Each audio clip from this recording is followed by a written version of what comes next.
আজ এই শোকের দিনে মন বড়ই ভারাক্রান্ত। মাত্র 625 ফুট উচ্চতা থেকে বিমান পড়ে গিয়ে এতগুলো প্রাণ চলে গেল। বহুতল বিল্ডিংয়ে ধাক্কা খেয়েও কত মেডিকেল স্টুডেন্ট অচিরেই তাদের প্রাণ হারিয়ে ফেলল। সমস্ত স্বপ্ন তাদের অধরা থেকে গেল। এ জীবন বড় অদ্ভুত, বড় বিস্ময়, রক্ষা করা বড় দায়।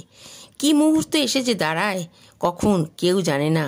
মৃত্যু যেন জীবনের পেছন পেছন থাকে, প্রাণ ছিনিয়ে নিয়ে যাবে বলে। একসাথে এতগুলো প্রাণ, জীবনের সাথে জুড়ে থাকা মৃত্যু বড় কঠিন, অথচ সত্য। মানা বড় কষ্টের, কিন্তু মানা ছাড়া উপায় কি? এ নিয়ে যতই কনস্পিরেসি হোক, মানুষগুলো তো আর আসবে না ফিরে।